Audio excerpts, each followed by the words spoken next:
Alright mate, how you doing? Welcome back to another video. You may see behind me a new addition in the background there. The Wembley Cup 2016 is here to stay for a year at least. Today I am doing a Wembley Cup Q&A because there's a lot of different talking points from the big Wembley Cup final. Hopefully you've watched it by now. Obviously you can check it out on my channel. Yeah, loads of stuff to talk about, both from my team and the Willa Wanderers team, things that you guys have picked up on. So I tweeted out, have you got any questions? You sent loads of them in. Let's start answering them.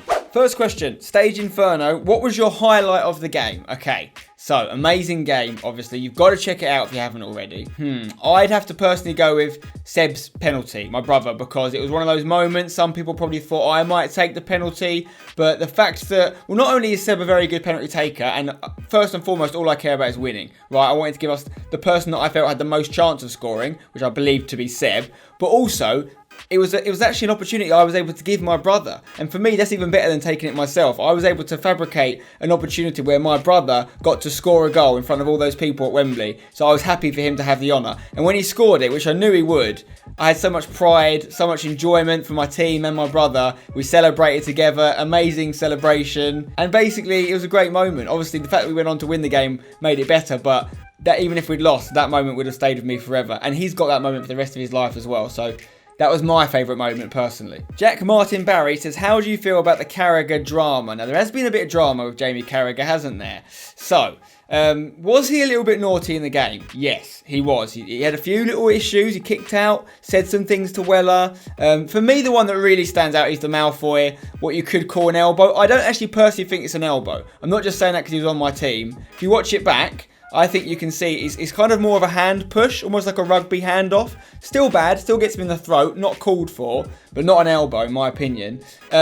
Listen, we all know what Jamie Carragher's about. I was very happy when he was on my team, not because I wanted to see any of my YouTube friends hurt or, you know, assaulted, but he's a winner. And I knew that he had that sort of mentality. And I was actually very happy to see him take the game so seriously because it could have easily gone another way. And a legend might have come and just sort of been, yeah, I'm not bothered about him going past me, or let him do it.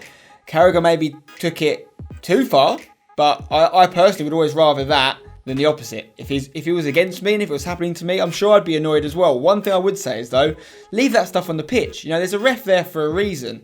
If they didn't see it and they didn't give it, maybe they made a mistake, maybe they didn't. But that's what the ref and the linesman are there to do. For me, even if there's someone on the other team that I hate during the game, we're giving each other loads of lip, lots of bad tackles, once the whistle goes, you leave it on the pitch. Don't need to be kind of going on about it in social media or anything. So, you know, I was really happy to see Jamie Carragher play for us.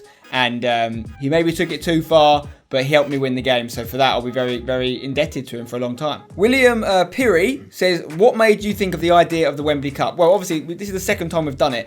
The Wembley Cup all came from an idea really like, obviously, over a year ago, almost 2 years ago, in fact, where I basically just wanted to do a massive football match with YouTubers. We'd all done little things together. Obviously, we know how big kind of football challenges and football videos can be on YouTube. And I wanted to put on a big game. And I had lots of different ideas about how this might work, not necessarily associated to Wembley, but I knew we needed someone's help to put it together because it costs a lot of money, not only to make sort of premium content like this, but obviously to produce it, to actually just arrange it, like get all the people together, all the different YouTubers. And then, you know, they need to be paid for their time as well because, you know, we're not just asking them to turn up to a match. A lot of these guys come to various shoot days where we shoot the episodes. So it takes a big budget. So I knew I needed a brand to partner up with. And I eventually got talking to the guys at EE. They sponsored Wembley. So those two things came together. They said, would you like to do something at Wembley? I was like, yes, please. And the Wembley Cup was born. So it all started with me wanting to make some cool football content on YouTube with YouTubers, but then getting EE on board took it to the next level. John Reed YouTube, how does it feel being undefeated? 2-0. Yes, that's right. It's 2-0 to my team in Wembley Cup games now. 3-0 if you include the Sidemen match. You can see both Wembley Cups there. They made it a little bit bigger this year. That was the Wembley Cup 2015 trophy. And that's the 2016 trophy. So I've got them both in my office, and I'm hoping to add to them in the future. It feels great. It feels great. I had some moments where I was worried, obviously, in that game, but we got it back. And yeah, that's probably one of the best moments of my life when we lifted the trophy at the end, when the final whistle went and I knew we'd won it. I was delighted. Right, very good question here from Hanan. Do you think the Willa Wanderers would have won with the F2 freestylers? Now, this is a very interesting topic because there's no doubt if they'd had the F2 freestylers, their attack would have been unbelievable. I mean, their attack was good anyway. I don't actually know where they would have played everyone, though. Let's say they had, you know, Billy up front with Robbie Fowler, Jeremy on the left.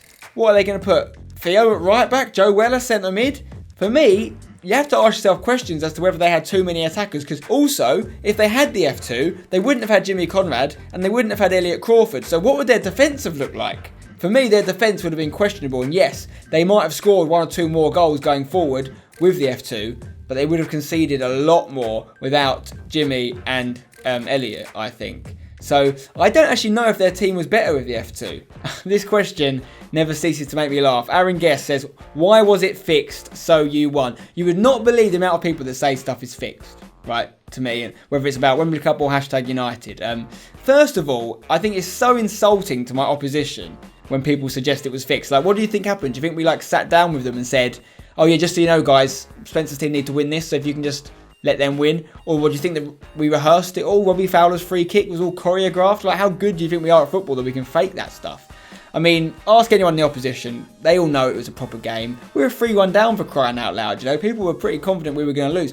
The other thing that was interesting about this series is, because people say stuff like this, right, I take it to heart. Like, I actually think, oh my God, people think that the teams aren't fair, or people think that I'm fixing it. I want to make it look as unfixed as possible, which was why I didn't choose the F2 for my team this year. I deliberately let Joe Weller have them, because I wanted to have the perceived weaker team. I'm not saying I thought my team was weaker. I had all the faith in my boys. You know, I've got a lot of faith in people like Daniel Cutting, Manny, my brother. I know what they can do.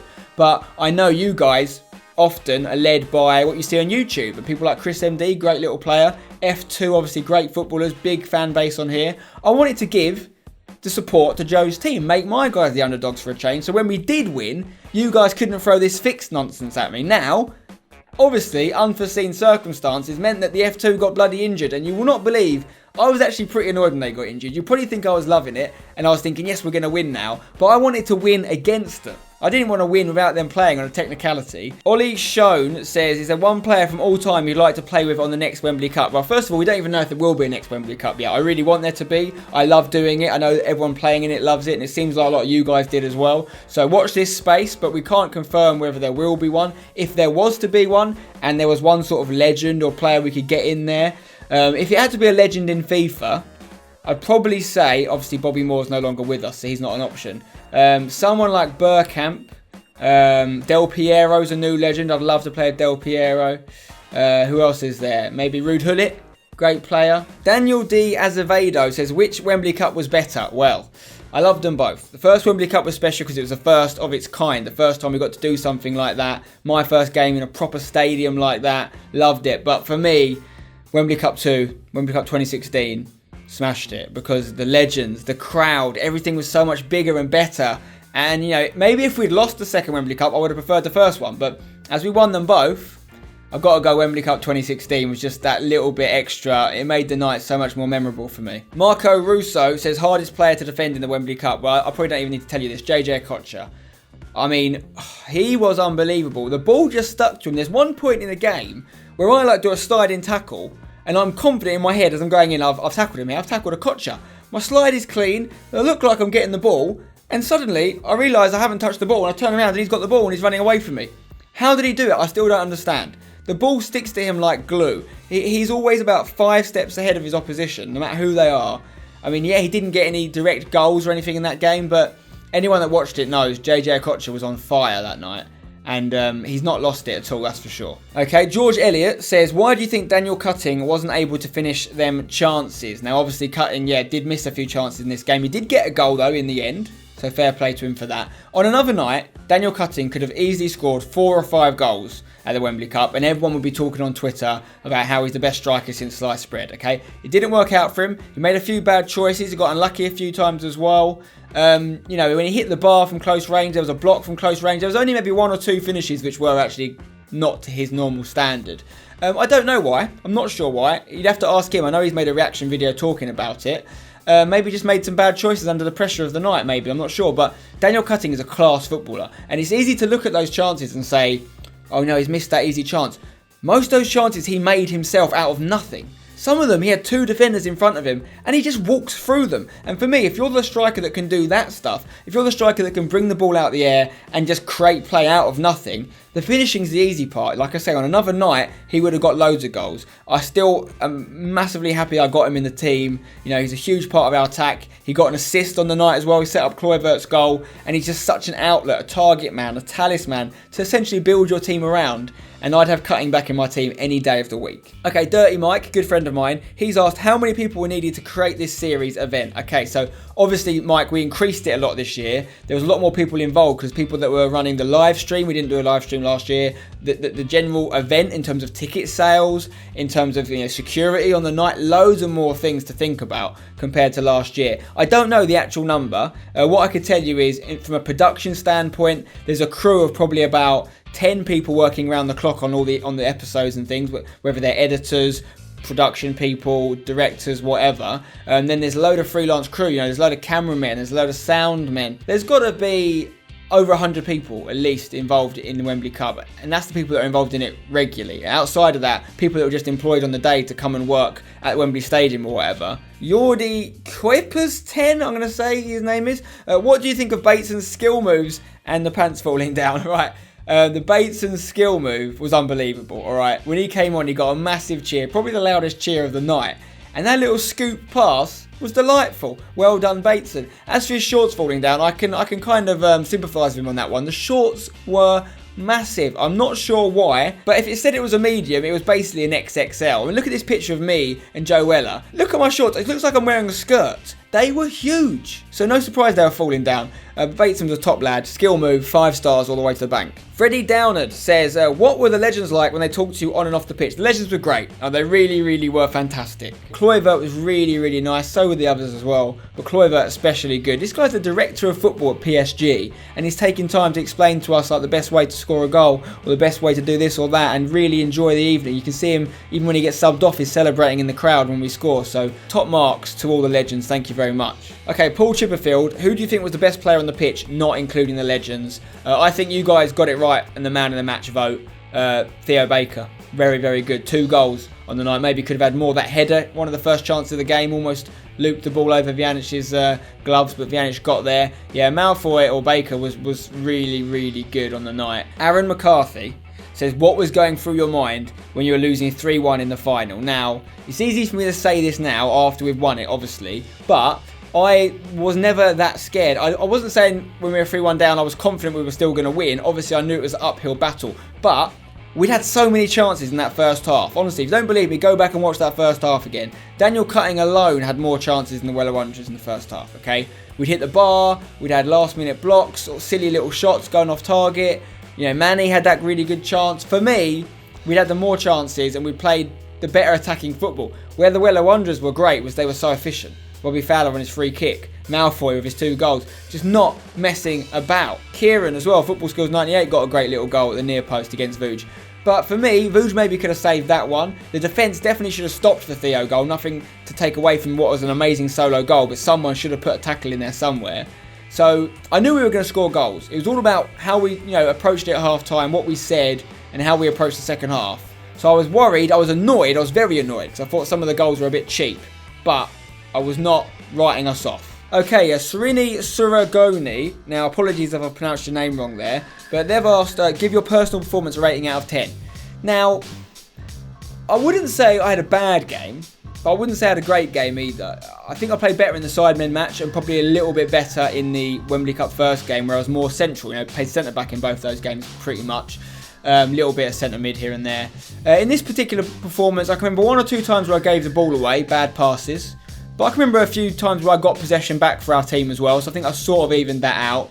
Generally, I don't think I put too many foots wrong, but I don't think I stood out that much, so I'd probably give myself a 6 out of 10. The Royal Stone has asked, do you normally play right back? Did you want to play there? Okay, good question, Alex. I've played a number of different positions in my life. Usually it's somewhere across the back 4. I've played a little bit at left back and right back, more at centre back. But a lot at fullback as well, and centre mid, like a defensive centre mid role, being the positions I've spent most of my time playing.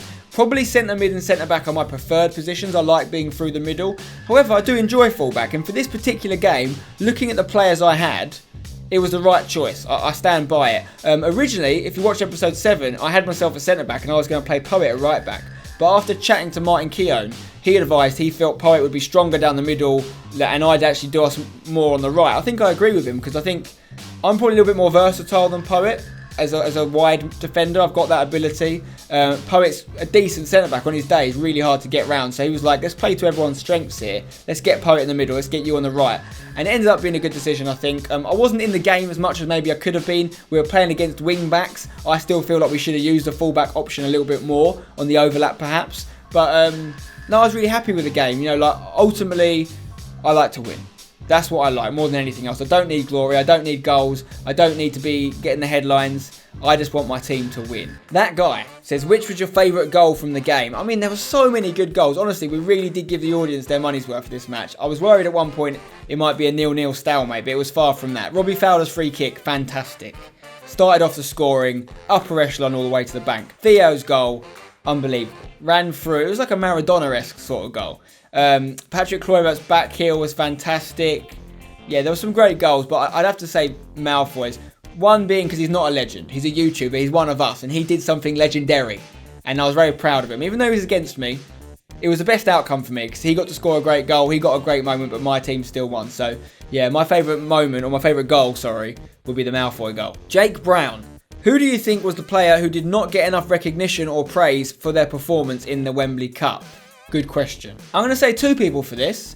I'm going to say Joe Sugg for my team, because when we brought him on, it was a very, very tight point in the game, and he played left back, and he played superbly. I thought he did very, very well. You know, he's not from a football part of YouTube, makes different kind of content. People might not have expected much of him, but I was very impressed with him. So Joe Sugg didn't get the plaudits he deserved, I don't think. And on the other team, I'll probably say Jimmy Conrad. I know that he is obviously an ex-pro and people expect him to be good, but he did a really good job of organising that defence. You know, made it hard to break down. Yes, they conceded a few goals in the end, but there's only so much one man can do. Harry Stoughton says, do you think it was a fair result from the performance of the teams? I think the result was fair. I think the scoreline maybe not so much. I think we deserved it in the end. I think we edged it. I think we created more chances. I think the Weller Wanderers lagged a little bit in the second half fitness-wise.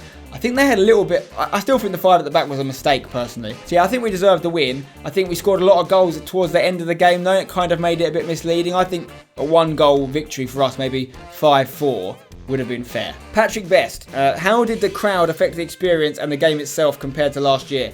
Well, I've played a few games with crowds now. Obviously, Wembley Cup 2016, Sidemen game, and I played in a West Ham charity match at West Ham between England and Germany.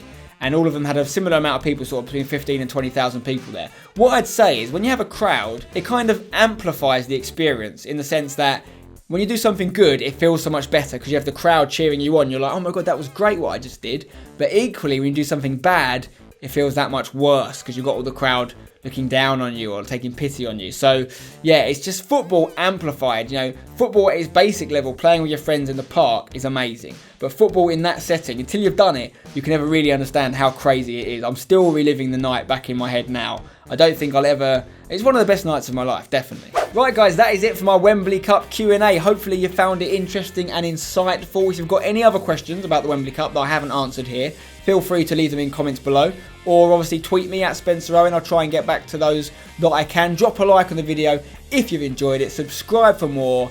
I'll see you next time. Until then, don't go change it.